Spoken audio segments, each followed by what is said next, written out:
amigas, amigos, televidentes en Extra Plus? Un gusto saludarles, darles la bienvenida a esta edición de Adelante Nicaragua, edición en la que vamos a conversar con el doctor Luis Murillo, economista. Muchas gracias por estar con nosotros, doctor, poder conversar un poco.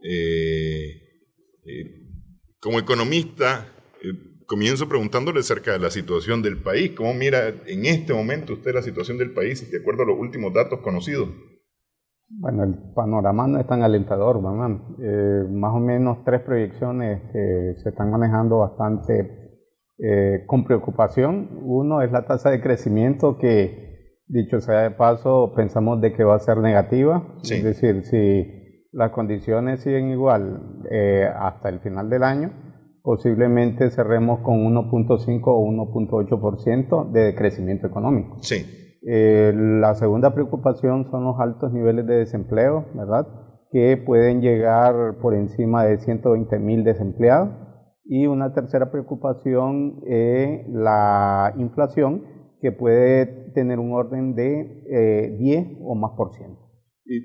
Tres cosas que en principio Nicaragua hasta ahora había estado bastante bien, pues porque manteníamos un crecimiento positivo, no el deseable, según algunos, y usted mismo comparte esa opinión, que hubiera sido preferible un crecimiento todavía superior al 4,5-5%, que es más o menos lo que habíamos mantenido,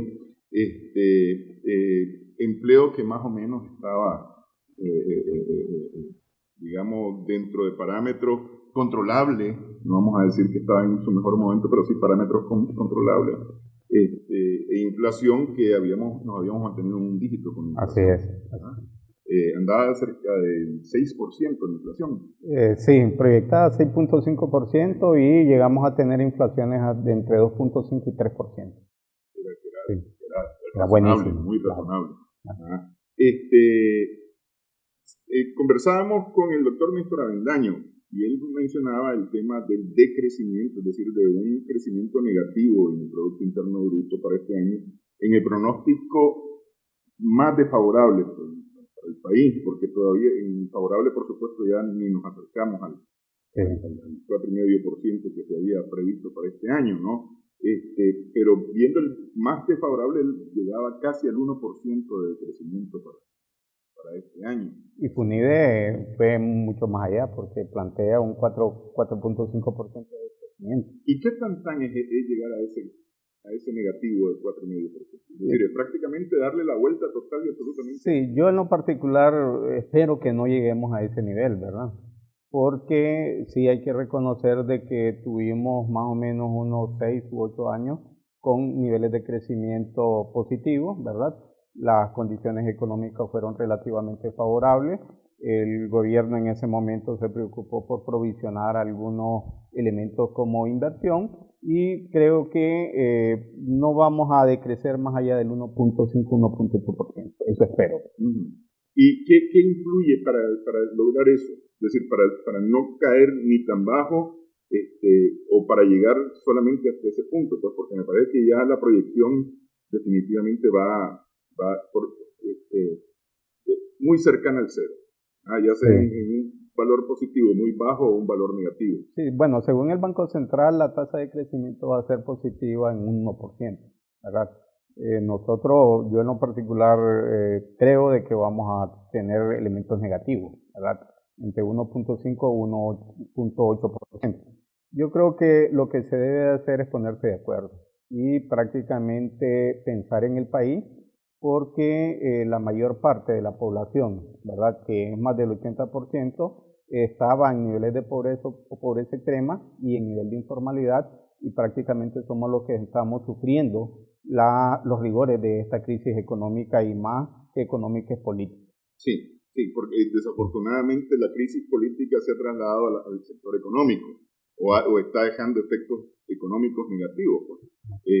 Porque el tema de empleo, FUNIDE es igualmente bien negativo en el tema de los empleos, porque habla de más de 200,000 empleos. Con el doctor Néstor Avendaño hablábamos ya de empleos probablemente perdidos, más bien cercanos a los 100,000, un poco más de 90,000 empleos perdidos. Bueno, según el último dato oficial, al 13 de este mes, ¿no?, al 13 de junio, se habían perdido cerca de 27.000 empleos formales. Formales. Que son los que cotizan ante el INSS. Ante el INSS. Impuestos y demás. Y no así los no formales, que prácticamente es el grueso de este país. Yo lo que creo que un elemento bastante negativo, y espero que no lleguemos, es el cierre de muchas zonas francas. Es decir, si en este país las zonas francas entran en pánico y comienzan a irse, prácticamente los niveles de desempleo van a subir de manera exponencial. Entonces hay que hacer algo, hay que ponerse de acuerdo, ¿verdad? Y buscar cómo reconstruir este país.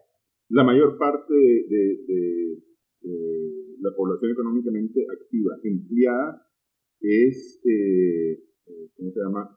Trabajan por cuenta propia. Es decir, no dependen de un salario. Ni de prestaciones sociales. Ni de prestaciones sociales. Claro. Ese sector, ¿cómo anda más o menos? Es decir, ¿hay alguna manera de medir el impacto de la crisis en ese sector?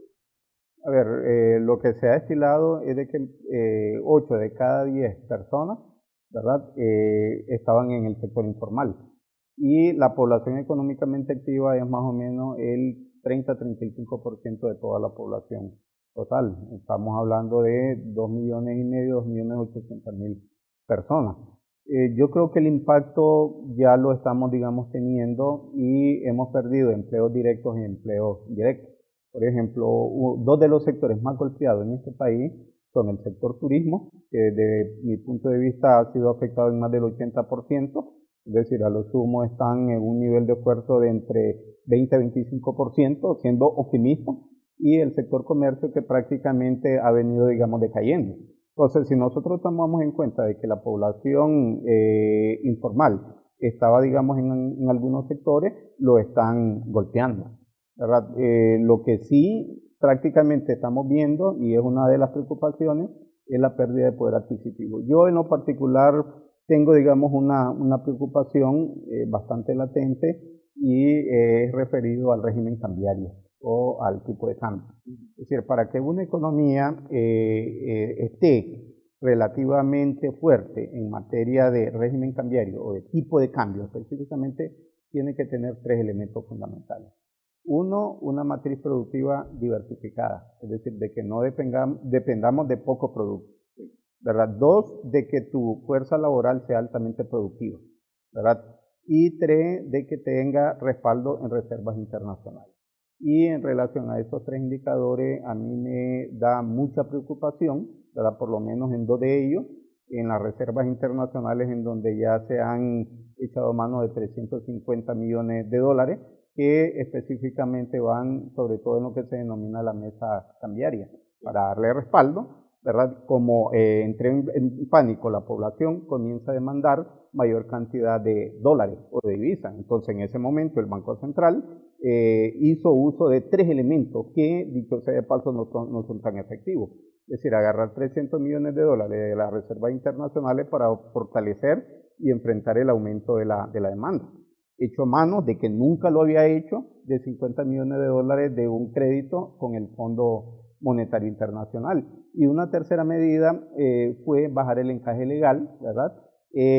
Al 10% y en un periodo semanal, ¿verdad? Entonces, ¿qué es lo que sucede? Muchos economistas, entre ellos el doctor Avendaño, siempre habíamos dicho de que el régimen cambiario deslizante no debería de mantenerse por mucho tiempo. Es decir, con Nicaragua fueron únicamente 7 países, incluyendo nuestro país, que utilizó el tipo de cambio deslizante.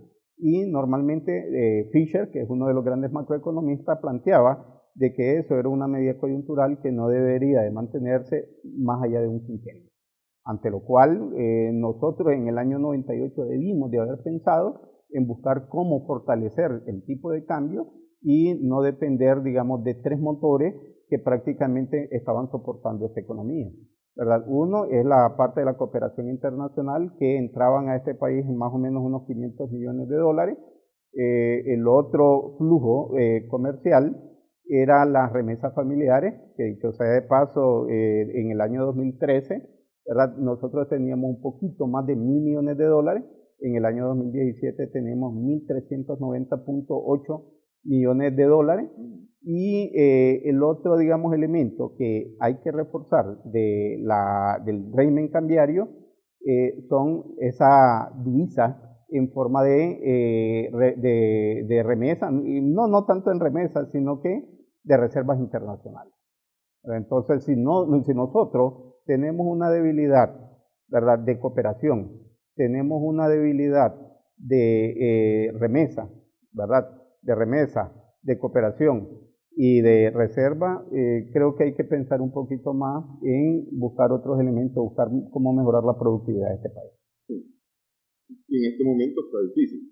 Sí, claro. En este momento está muy difícil. Estos 350 millones han servido para básicamente reforzar el sistema financiero nacional en la entrega de efectivo a las personas. No, más que todo mantener, digamos, el tipo de cambio.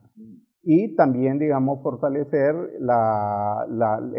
el aumento de salida de depósitos del sistema financiero, que dicho sea de paso, está teniendo, digamos, una presión, ¿verdad?, por mantener. Lo que ha salvado a esta economía es de que el sistema financiero estaba tercerizado, es decir, captaba depósitos, pero como algunos sectores eran muy riesgosos, ellos tenían exceso de liquidez, incluso estaban sobreencajados, ¿verdad? Ellos preferían meter al Banco Central en forma de encaje legal el exceso de liquidez y no darle a crédito porque era demasiado riesgoso. Entonces, lógicamente, con esto prácticamente hay una presión y el Estado, el gobierno, tiene que establecer, digamos, algunas medidas, hecho mano de reserva, hecho mano del encaje legal, ¿verdad? Y está tratando, digamos, de echar mano de otros elementos. Pero con todo esto, es decir, bajar el encaje legal tampoco es que está, digamos, soportando mucho, ayudando mucho al sistema financiero, porque, es decir, eso de que había sobreencaje, sí. ¿Ah? Es decir, no había necesidad de bajarlo al 10%. No, lo que pasa es que, a ver, con este régimen cambiario, la política de encaje legal es un poco pasiva, no es activa, ¿verdad? ¿Por qué? Por una simple y sencilla razón. Cuando alguien va, digamos, a hacer un depósito, esto no tiene un multiplicador, ¿verdad? Porque el banco comercial no te está dando crédito y no está recuperando, no te está dando crédito y no te está recuperando. Más bien, lo que estaba haciendo el sistema financiero a través del sistema bancario es endeudar a la gente, porque te daba los créditos para créditos de consumo, que prácticamente lo que hacía es endeudar, digamos, a la población. Entonces, a ver, en teoría se dice que cuando tú mueves el encaje legal, tú aumentas o disminuyes oferta monetaria. Es decir, si tú aumentas encaje legal, disminuyes liquidez. Y si tú bajas encaje legal, como lo hizo, digamos, en la actualidad, tú aumentas liquidez. Pero prácticamente eso, con este régimen cambiario, no tiene mucho elemento activo. No tiene gran efecto, digamos. Sí es. Okay, vamos, hacemos una primera pausa en esta edición de Adelante Nicaragua.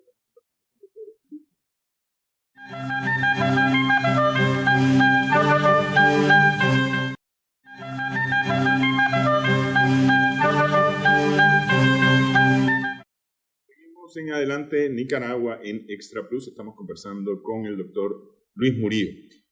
Hay quienes critican este tipo de tema, que hablar del tema económico en esta crisis es secundario o está en un plano muy, muy atrás, ¿no? Porque opinan, que una vez resuelta esta situación, se resuelve la parte económica, ¿no? Entonces, sin mayor problema. Bueno, muchos amigos que no son economistas, son profesionales, me han manifestado lo mismo que usted me está planteando. Sin embargo, yo les he dicho de que hay una línea muy delgada entre la parte económica y la parte política. De tal manera de que es mucho más fácil destruir una economía en semanas o en meses que reconstruirla. ¿Por qué? Porque para reconstruirla se necesitan décadas, ¿verdad? Voy a poner, digamos, un ejemplo. Antes de que Costa Rica se le denominara el milagro o uno de los milagros latinoamericanos, tuvieron que pasar 40 años de reformas institucionales fuertes para poder, digamos, mejorar la economía. Nicaragua Tuvo que pasar casi 20 años para recuperar parte de la confianza y mejorar los indicadores macroeconómicos. Entonces, ¿qué es lo que sucede? De que con esta situación prácticamente se han destruido algunos elementos que son la base de la confianza, ¿verdad? Uno es la cooperación, que prácticamente se ha retirado incluso antes de la crisis. Otro de los elementos es la confianza de la inversión extranjera directa, ¿verdad? Y un tema que creo que hay que comenzar a pensar, ¿verdad? Aunque alguien diga, no, primero hay que resolver la parte política y después la parte económica, es la reforma tributaria. Es decir, ya se ha dicho y se ha demostrado de que prácticamente el Estado tendría que tener los recursos suficientes con la recaudación para poder operar o para poder funcionar. Entonces, ¿qué es lo que sucede? Si tenía déficit antes de la crisis, imagínense en la actualidad cómo va a quedar este país. Yo creo que ahora que es más que nunca que se necesita una reforma tributaria y una reforma fiscal. Y creo que luego que pase esta crisis es uno de los primeros elementos que hay que tomar en cuenta. Sí, justamente, es decir, a ver, a Nicaragua le tomó 28 años llegar al punto en el que estaba el día 16 de abril. Y no estábamos en la gloria. No estábamos en la gloria, es decir, justamente el 16 de abril, cuando se está hablando de las reformas del Seguro Social, es parte de un problema que estamos cargando, es decir, que todavía no hemos terminado de resolver. Sí, yo creo que uno de los mayores problemas de Nicaragua es que tuvo cantos de sirena. 3 elementos que yo siempre lo he equiparado como un símil, como un avión, ¿verdad? Que tiene sus 3 motores fuera de su control. Los 3 motores que tenía Nicaragua y que prácticamente generaron una burbuja fue las remesas familiares, ¿verdad? Que representan más o menos el 10% del Producto Interno Bruto, la inversión extranjera directa, que también llegó casi a 1.500 millones de dólares, y la cooperación internacional. Entonces, ¿qué es lo que sucede? De que la mayor parte de los gobiernos se olvidaron de prácticamente hacer reformas estructurales para poder fortalecer la parte interna de esa economía. ¿Y cómo se puede fortalecer? Bueno, mejorando la productividad a través de la educación, mejorando la institucionalidad, mejorando las condiciones del mercado laboral para poder generar condiciones de desarrollo. Entonces, ¿qué es lo que sucede? De que cada vez que la cooperación internacional entraba en crisis como países donantes, entonces retiraban recursos y Nicaragua estaba en problemas. Entonces yo creo que aquí en este país, y siempre en programas anteriores lo hemos dicho, debemos de preocuparnos por hacer algunas reformas estructurales, una política industrial, una política de reforma al sistema de seguridad social, una política, en este caso, de modificación del sistema tributario y fiscal de este país, y una política para mejorar en el mediano y en el largo plazo la productividad de la mano de obra de este país. Y todo eso pasa por educación. Claro. Igual hemos dicho en otros programas con ustedes, es un factor fundamental para el desarrollo del país. Ahora que mencionaba este tema de las remesas, ¿han disminuido las remesas al país? Bueno, paradójicamente no, ¿verdad? A partir de la crisis a la fecha han venido, digamos, aumentando en más de un 10%. Sin embargo, esto no nos debe de alegrar. ¿Por qué? Porque son algunos síntomas que no son tan alentadores. Es decir, cuando están aumentando las remesas familiares, lo que significa es de que personas que ya se habían ido están, digamos, enviando mayor cantidad de remesas de acuerdo a la preocupación que tienen con sus familiares en el país, sí, ¿verdad? Y luego, los que se están yendo, de una u otra manera también están o van a enviar mayor cantidad de remesas. Sin embargo, a mí me preocupan, digamos, algunos elementos, ¿verdad? Uno es qué es lo que va a suceder cuando los países receptores de nuestros migrantes entren en una recesión económica y modifiquen la política migratoria. Recesión económica que no está muy largo, según entiendo. Es decir, estamos muy cerca de entrar en una nueva recesión económica a nivel mundial. Claro, y además toda economía tiene un límite para poder, digamos, aceptar migrantes y para poder, en este caso, tener un marco referencial en su mercado laboral. Voy a poner el ejemplo de Costa Rica. En el caso de Costa Rica se supone de que hay más de 500.000 de migrantes nicaragüenses. Costa Rica es un país que en los últimos 25, 26 años ha tenido una tasa de crecimiento por encima del 3.5 hasta casi el 5% en diferentes épocas, ¿verdad? Es una economía que tiene, digamos, un Producto Interno Bruto de más de 26.000 millones de dólares. Tiene, en este caso, un dinamismo en su matriz de estructura productiva muy adecuada. Sin embargo, tener 500.000 de personas, ¿verdad?, que te van a presionar tu mercado laboral y que te van a presionar tu institucionalidad y algunos servicios es bastante fuerte. Entonces, ¿qué es lo que sucede? Ya hay nicaragüenses que tienen su red, pero espero de que no lleguemos al nivel de agarrar algunos refugios, como en el caso de Costa Rica, a nivel de refugiados, ¿verdad? Que espero de que en la mesa de diálogo se resuelvan, digamos, las cosas, pongamos en el tapete el interés fundamental que debería de ser resolver la situación para mejorar las condiciones de vida de los nicaragüenses. El refugiado no produce refugiados solamente. Claro. Porque no tiene permiso laboral. Claro. De la migración de la que se habla en este momento en Nicaragua, porque está hablando de salida de mucha gente de Nicaragua, producto de la situación, especialmente de jóvenes. Aún estos jóvenes, si no fueran refugiados, no necesariamente es una masa productiva. Es decir, no necesariamente va a representar para Nicaragua un aumento de remesa. A ver, es un poquito, digamos, relativo. Yo creo que hay mayor probabilidad de que sí.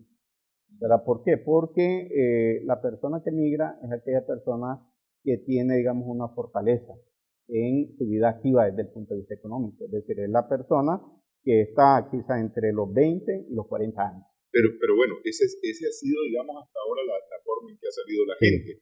Pero en este caso están saliendo más bien por temor a perder la vida, no por necesidad de ir a ganarse la vida. Sí, sin embargo, recuerde de que cuando una familia se junta, establece, digamos, alguna estrategia de sobrevivencia. Sí. Y en determinado momento pueden generar allá, ¿verdad?, en el país de destino, mayores niveles de ingresos y enviar a Nicaragua. A ver, yo creo que sí puede, digamos, aumentar los niveles de remesa. A mí lo que me preocupa de esto es prácticamente dos cosas, un elemento interno y un elemento externo. Voy a comenzar con el elemento interno.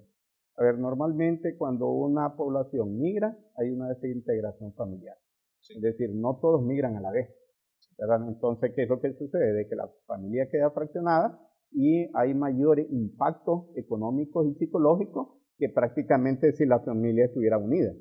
Y lo otro que a mí me preocupa bastante son los niveles de exclusión social y de discriminación en el país de destino, ¿verdad? En donde ya se ha demostrado a través de estudios de Flaxo de que el nicaragüense en Costa Rica tiene 3 secciones en donde labora, ¿verdad? Recogiendo cosechas, recolectando cosechas, en la parte de servicios de vigilancia y en la parte de servicios domésticos. Entonces, ¿qué significa esto? De que una población que tiene una fortaleza y que podría ser aprovechada en su país de origen, va allá, es aprovechada, pero no logra, en este caso, tener la escalada de los elementos sociales para mejorar sus niveles de vida. Es decir, un nicaragüense muy difícilmente, nacido en Nicaragua, migrado, digamos, hacia Costa Rica, va a escalar socialmente en la sociedad. Entonces, es un problema grave. Sí, ¿no? Y en muchos otros países. Es decir, a ver, supongamos un recién graduado, un profesional recién graduado no necesariamente va a ir a trabajar en la profesión que acaba de terminar de estudiar. Bueno, sí, pero eso también es indicativo de una debilidad que hemos tenido. A ver, se supone que nosotros desde la década de los años 60 estamos en el marco de una integración económica.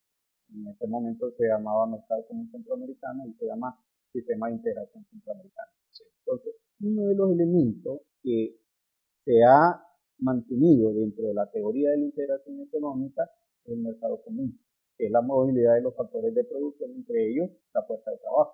Entonces, ¿qué es lo que sucede? En Europa, ellos tienen un sistema que se llama el sistema de educación Erasmus, en donde una persona que estudia independientemente del país, sea España, sea Portugal, puede en este caso ejercer la profesión. Sí. Acá se ha hablado del CA4, de la movilidad física, pero no de la movilidad laboral.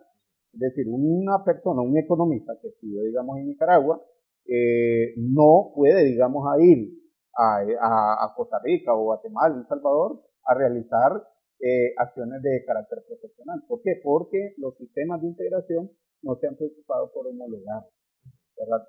La educación, ¿cuándo debería de ser un elemento fundamental de la integración regional? Sí, y eso hablando en la parte regional, porque ya extrarregional es peor el asunto.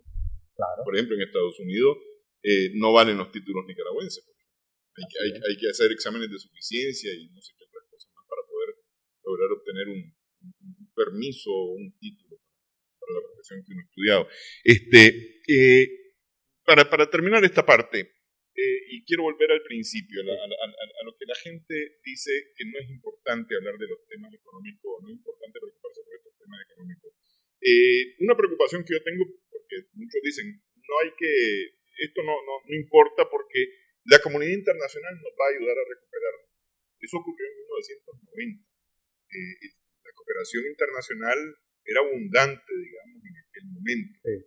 Incluso en 1979 ocurrió de alguna manera también en Nicaragua. Sí. Pero el contexto actual mundial no es ese. Más bien se ha contraído enormemente la cooperación internacional. Y no solamente para Nicaragua, a nivel mundial se ha contraído. Sí.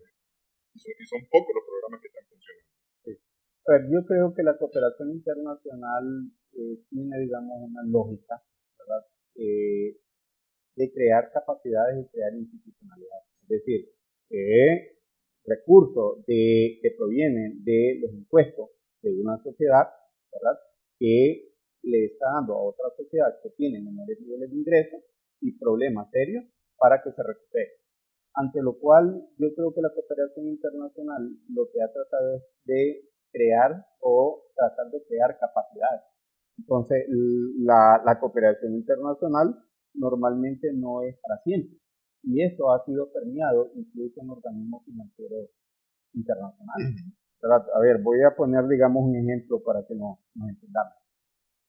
Hasta antes del año de 1994, cuando se dio una crisis, en los organismos financieros internacionales, Fondo Monetario Internacional, Banco Mundial, se establecía lo que era la balanza de pago. Sí. Entonces había un equilibrio de balanza de pago en donde el equilibrio económico estaba en algo que se llamaba la balanza básica, que era la sumatoria de la balanza por cuenta corriente más la balanza de capital de largo plazo. Sin embargo, en el año 94, cuando hubo una crisis, modificaron eso. ¿Por qué? Porque prácticamente habían 2 o 3 elementos que perturbaban ese equilibrio y que la cooperación lo entendió muy bien. Uno de ellos era el hecho de que en la balanza de capital de largo plazo se introducían lo que era la deuda externa. Entonces, lógicamente, la deuda externa, un país, Nicaragua llegó a tener más de 12.000 millones de dólares de deuda externa en el año de 1989-90 y no la podía pagar de primas a primera, ante lo cual lo único que podía pagar es el servicio, que son los intereses de corto plazo de la deuda externa, entonces lo sacaron fuera. Y otro que estaba anteriormente en la balanza por cuenta corriente, que eran una balanza que se llamaba la denominada balanza de capital de muy corto plazo, ¿verdad? Y en esa balanza de capital de corto plazo eran aquellas donaciones que te daban, pero que de una u otra manera no te podía tener, digamos, mucho tiempo. Por ejemplo, en Nicaragua no siempre hay un terremoto, no siempre hay un huracán. Sí. Ante lo cual, las remuneraciones que le daban en forma de transferencia, balanza de transferencia, prácticamente eran transferencias humanitarias. Es decir, no esperé de que Japón te vaya a dar una cooperación para hacer 5, 6, 7 u 8 puentes de nivel. No esperes en este caso que el Fondo Monetario te vaya, digamos, a dar recursos por más de 3 años. Entonces, ¿qué es lo que sucede? De que la cooperación normalmente es un flujo de carácter coyuntural en donde las sociedades deben de crear capacidad. El ejemplo más clásico fue Europa. Es decir, Europa quedó destruida después de la Segunda Guerra Mundial y el mismo Estados Unidos implantó algo que se llamó el Plan Marshall, que Sí. era un fondo para recuperar ese mercado. ¿Qué fue lo que hicieron ellos? Agarraron esos recursos, a diferencia de lo que hacemos los latinoamericanos, y en vez de gastarlo en bienes de consumo, ¿verdad? Lo que hicieron fue convertirse en banqueros y crearon algo que se llamó el euromercado. Y hoy por hoy son economías bastante pujantes con un alto nivel de crecimiento económico. Pero yo todavía me vengo un poquito más acá en el tiempo. En el caso, por ejemplo, de España y Portugal, cuando deciden homologar la moneda y que cada uno deje de tener sus propias monedas para convertirlo solamente en euro, España y Portugal estaban muy rezagados, ¿ah? En esos términos financieros con respecto al resto de Europa, que estaba mucho Alemania, Francia o Inglaterra mismo, ¿no? Y hubo cooperación con España y Portugal para que recuperaran un poco de nivel y pudieran pegarse al euro. Sí, pero las condiciones cambiaron. Sí. Es decir, en ese momento, cuando a mediados de la década de los años 80, cuando entra España y Portugal, no habían tanto, no habían los 27 que habían, digamos, claro, en la actualidad. Estamos hablando de los 12 sí. Nada más en ese Entonces, momento. Sí. ¿qué es lo que sucede? La política agrícola común, ¿verdad? Y los fondos de cohesión y de cooperación eran bastante numerosos. Ya cuando entran 27, los mismos países como España y Portugal comienzan, digamos, a tener alguna desconfianza de cómo se iban a distribuir, digamos, los recursos. Además, uno de los elementos que hay que tomar en cuenta es de que el sistema euro era un sistema de carácter financiero, que tenía elementos financieros que cuando lo suavizaron y dejaron entrar a Portugal y a Grecia sobre todo, sí. prácticamente lo que hicieron fue presionar el sistema y lo dejaron en entredicho. ¿Qué es lo que estamos viendo ahora? Sí. Ok, vamos a hacer pausa en esta edición de Adelante Nicaragua. Estamos conversando con el doctor Luis.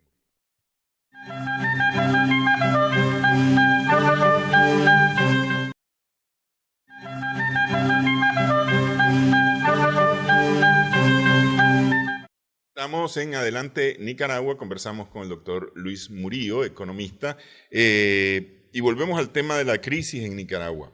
El 80%, si no me equivoco, de la economía del país está en manos de las llamadas pymes, de las pequeñas, medianas y microempresas, ¿no? Sí. Es decir, las grandes empresas son las menos en Nicaragua. Y de alguna manera han sido las pymes las que vienen resintiendo la crisis en general, la crisis económica que ha devenido de la crisis política. Por ejemplo, cuando se hablaba del paro hace unas semanas, los supermercados no la sufrieron tanto, al contrario, me parece a mí, como la sufrieron pequeñas empresas de servicios que justamente quedaron sin ingreso en ese momento. Así es.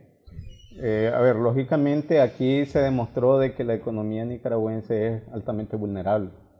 Es decir, el hecho de que 8 de cada 10 empresas estén en el sector informal significa de que ante cualquier perturbación inmediatamente, digamos, van a afectar los indicadores macroeconómicos, empleo, inflación, ¿verdad? Tasa de crecimiento, etcétera.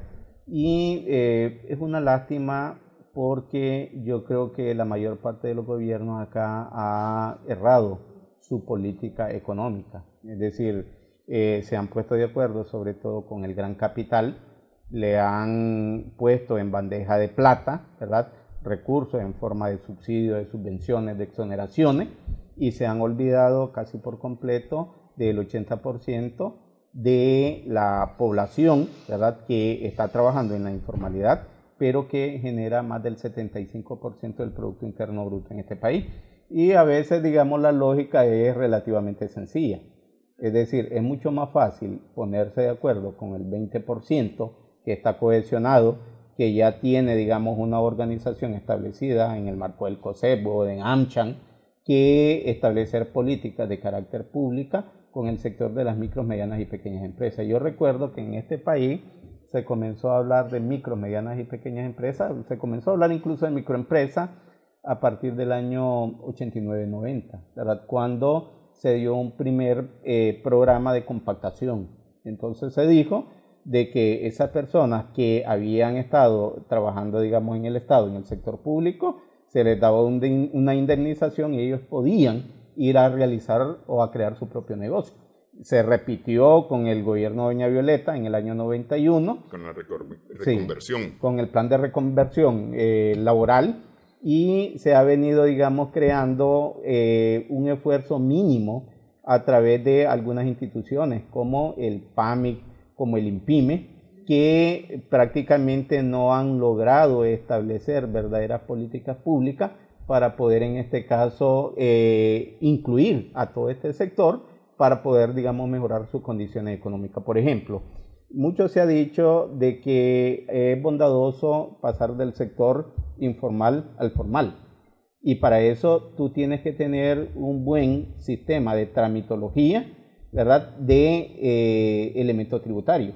Pero vaya a ver la complicación que tiene una pequeña, micro y mediana empresa cuando funcionarios públicos del Ministerio de Hacienda y Crédito Público y de la AGI no comprenden la lógica que tiene una micro, mediana y pequeña empresa, y le pide libros contables, le pide, digamos, inventario, le pide en este caso algunos elementos que es imposible de establecer. Uh-huh. Y hay unas economías que sí se han adaptado, ¿verdad? Y pongo, digamos, algunos ejemplos. Taiwán es una de las economías que más desarrolló las micro, medianas y pequeñas empresas.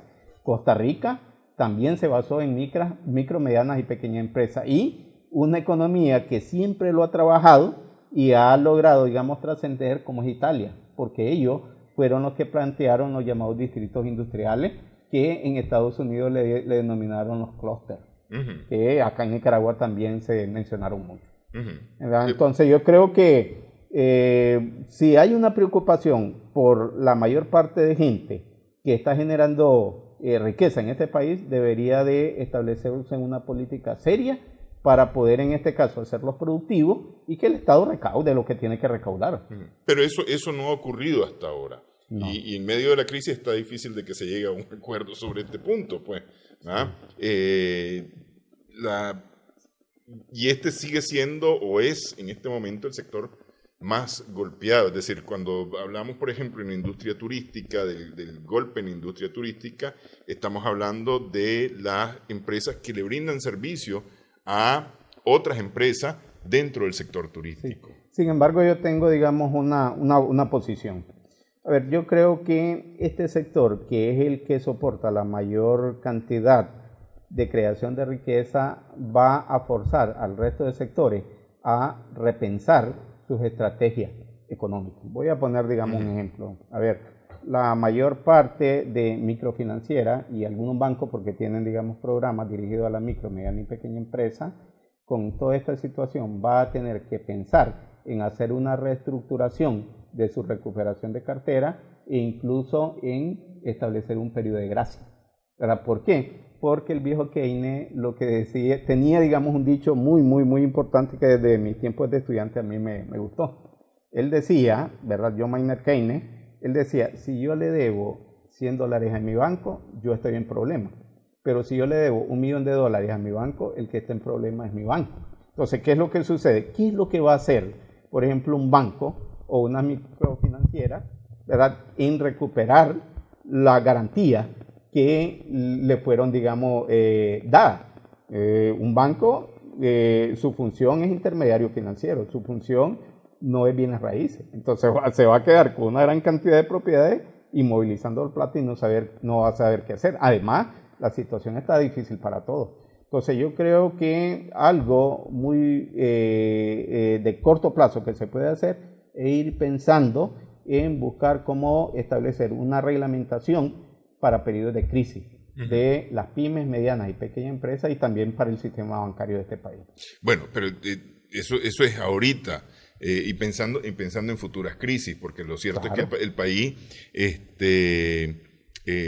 sí es vulnerable de muchas maneras, no necesariamente por la parte política. Tenemos la parte natural, por ejemplo, que siempre representa una amenaza para el país.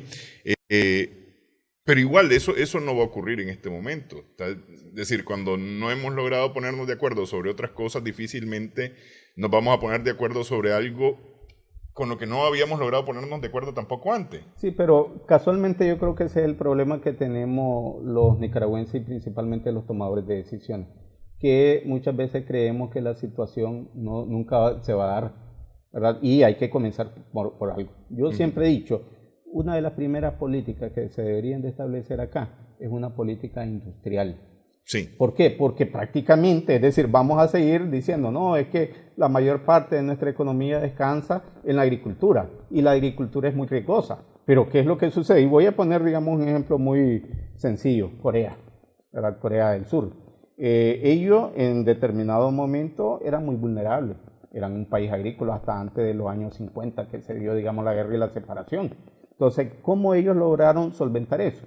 Con una política industrial y le dieron valor agregado a sus productos. Y lograron en este caso desarrollarse. Costa Rica, ¿cómo se ha logrado desarrollar con los productos agrícolas no tradicionales? No es solo sembrando melón, lo siembran, le dan, digamos, un valor agregado y lo venden al resto del mundo y obtienen mayores niveles de ingresos. No nos vayamos muy largo con el frijol nicaragüense que venden los salvadoreños. Claro, o el queso. O el queso. Sí. Claro. Sí.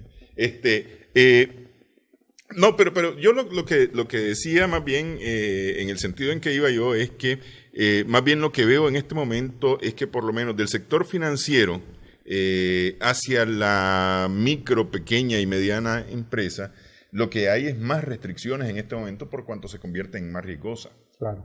¿Ah? Entonces, por ejemplo, los créditos para las pymes, para las MIPYME, en este momento son casi imposibles. Claro. Si antes eran difíciles, en este momento se han vuelto casi imposibles. Sí, entonces, pero eso es una mala planificación del sistema financiero, ¿verdad? Porque nosotros mirábamos que cuando ellos tenían un exceso de liquidez, establecían políticas que en determinado momento todo economista, o siendo no economista, se sabía que iba, digamos, a tronar.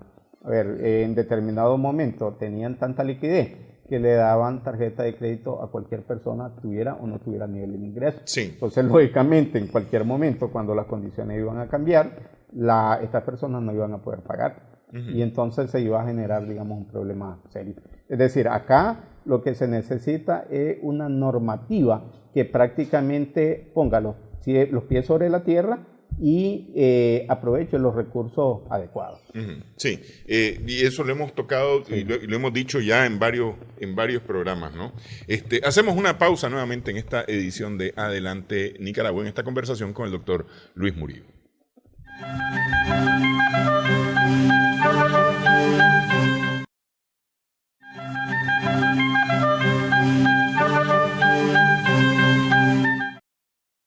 Adelante Nicaragua en Extra Plus, conversamos con el doctor Luis Murillo, economista.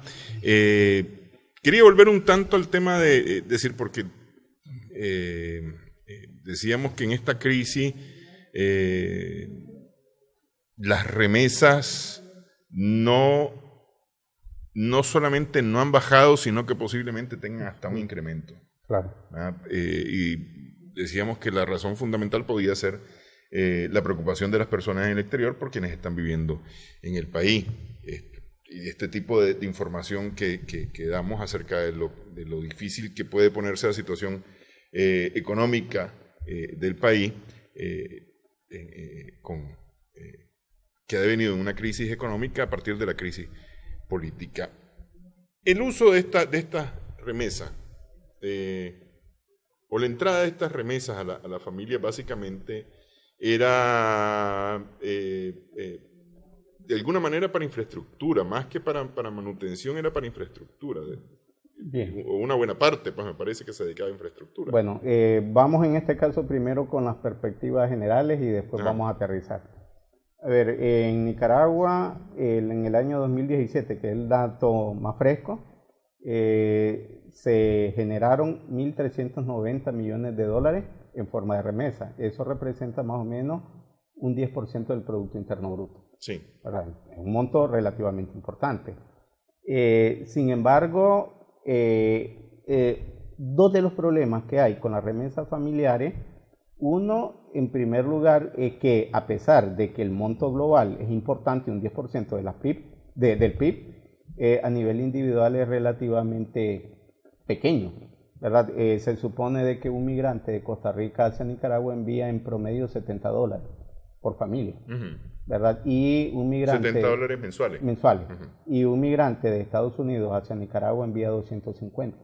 Entonces, ¿qué es lo que sucede? De que cuando tú recibes eso, normalmente lo utiliza para consumo. Entonces hay algo que se llama propensión marginal al consumo, es decir, la comida, los servicios básicos, y eso le lleva al menos el 70-75%.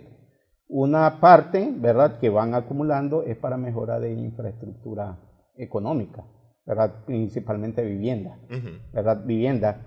Y en menor medida, ¿verdad?, que casi es entre el 5 y el 7%, algo de ahorro. Sin embargo, aquí hay un elemento que lo acabo, digamos, de tocar en un articulito de opinión que escribí, y es el hecho de que hay algunos países, entre ellos España, entre ellos Costa Rica y El Salvador, que han hecho o han planteado políticas, ¿verdad?, de utilización de esos recursos de remesas familiares, ¿verdad? Y lo han hecho, digamos, de la siguiente manera. Ellos han utilizado por lo menos 3 elementos fundamentales. Lo ha utilizado principalmente España y Costa Rica. Es el elemento fiscal. Entonces, España, por ejemplo, cuando entró a la Comunidad Económica Europea a mediados de la década de los años 80, envió a 20 millones de españoles a trabajar en el resto de países de la Comunidad Económica Europea. Y ellos normalmente utilizaron la política fiscal y le decían, mire, si ustedes van a invertir en el sector turismo, nosotros le vamos a dar una dispensa de un determinado porcentaje en impuestos. Entonces, esa gente que iba a trabajar fuera prácticamente invertía en el sector turístico, y España hoy por hoy en Europa es uno de los países más fuertes en materia del sector turismo. Sí. En el caso de Costa Rica, ellos hicieron más o menos lo mismo, pero lo hicieron principalmente con jubilados de países desarrollados, en donde le decía, si ustedes se vienen a radicar acá, le damos a menos el 30% de inversión cuando usted va a invertir, por ejemplo, en bungalow o en algún hostal, ¿verdad? Y eso trajo mucha, digamos, inversión y lograron desarrollar. Y en el caso de El Salvador, ellos utilizaron 2 medidas que a mí me gustan mucho. Uno es un programa que ellos le llaman 1 por 1. Es decir, si usted invierte en cierto sector, de cada $1 que usted traiga en forma de remesa, el Estado le pone otro $1. Y así, digamos, desarrolla una actividad. Y un elemento que también lo ha hecho El Salvador es la parte de apoyo comunitario. Es decir, lo que hace es tratar de apoyar a comunidades en ciertos estados de Estados Unidos, ¿verdad?, para crear asociaciones para que hagan un dispensario, para que apoyen, digamos, a la construcción de la iglesia, para que apoyen los parques, y de una u otra manera, digamos, genera un flujo que prácticamente, si no existiera, el Estado lo tuviera que poner. Es decir, yo lo que creo es de que todo país tiene un proceso migratorio y todo país tiene un flujo de remesa. La cuestión es no caer en el comodismo. ¿Por qué? Porque en el caso de Nicaragua, mi posición es de que la remesa y la migración ha sido una válvula de escape económica y social que prácticamente no se han preocupado los tomadores de decisiones para establecer política pública y utilizar, ¿verdad?, esa remesa para inversión o crear las condiciones para que la gente no se vaya, que es un elemento, digamos, fundamental. Ok, y esto lo cierto es que le está costando ahora al país de todos modos, es decir, porque las remesas nunca han sido para la inversión, han sido básicamente para el consumo. Claro. Y es dinero, el 10% del PIB, que al final de cuentas no está regresando al país para enriquecer al país, solamente para el consumo. Para el consumo. Claro. Sí, ese es un problema, digamos, bastante serio. ¿Por qué? Porque, en primer lugar, el ciclo se vuelve como un círculo vicioso. Es decir, la gente se va en su etapa más productiva, ¿verdad? Explotado, exprimida en los países de destino, y luego regresa. Entonces hay otra generación que se va y así se mantiene el ciclo y el país prácticamente no avanza. Uh-huh. ¿Y qué impacto tiene esto, digamos, esta migración en la economía? Porque es decir, una buena parte o los que se están yendo mayoritariamente, los que están migrando mayoritariamente son parte de la población económicamente activa. Yo creo que tiene varios impactos, ¿verdad? Uno, que es el impacto más directo, es de que se pierde una masa laboral que podría ser altamente productiva en el país. Y los que se van no son los más tontos, son aquellos que son más arriesgados, tienen mejores ideas y se pueden adaptar, digamos, a las condiciones. Es decir, yo lo resumiría en pérdida de personas con un potencial productivo que en vez de generar riqueza en el país, lo hacen fuera, ¿verdad? Ese es un elemento. Un segundo elemento es de que está creando un comodismo tanto en los tomadores de decisiones como en la misma familia, que solamente están esperando las remesas familiares y no están mejorando, digamos, las condiciones para producir. Uh-huh. Ya lo hemos tenido, digamos, en algunos estudios de Flaxo que han hecho acá en Nicaragua, en donde en algunas localidades de carácter agrícola ya los jóvenes no quieren trabajar en el campo. ¿Por qué? Porque prácticamente tienen familiares que han migrado, le mandan, digamos, recursos y ellos prefieren esperar, digamos, la remesa y no trabajar. O simplemente se dedican al comercio en las ciudades, dejan de producir en el campo. Claro, ¿verdad? Y un tercer elemento es la desintegración familiar, que yo creo que eso no tiene ningún valor económico. ¿Verdad? ¿Por qué? Porque el desintegrar a la familia prácticamente te genera un efecto psicológico que prácticamente te hace bajar la productividad. Uh-huh. Es decir, saber de que tu familiar está afuera, de que se está ganando la vida y de que te está enviando, digamos, remesa para que tú te mantengas acá, crea, digamos, impacto. Y en los países de destino, creo que la subutilización de la mano de obra, ¿verdad? Porque son productivos, pero no logran escalar en los niveles sociales más adecuados de los países de destino. Ok, voy a volver a la parte del principio del programa, sí. Y referirme, porque todo esto tiene que ver con la crisis, todo esto que hemos conversado, claro, tiene que ver con la crisis, aunque son asuntos que hemos venido cargando desde hace mucho tiempo, no necesariamente a partir de esta crisis. ¿Cuánto tiempo más puede soportar Nicaragua antes que esto? Porque es decir, la crisis política que ha llevado a una crisis económica nos va a llevar a una crisis social. Sí. ¿Cuánto tiempo más puede esperar Nicaragua o puede soportar Nicaragua antes que este problema social se vuelva realmente serio? Bueno, es una pregunta bastante difícil, ¿verdad? Yo creo que este país en estos 3 meses de crisis por lo menos ha retrocedido 2 o 3 décadas, ¿verdad? 2 o 3 décadas, y nos va a llevar igual 2 o 3 décadas volver a recuperar, digamos, la confianza.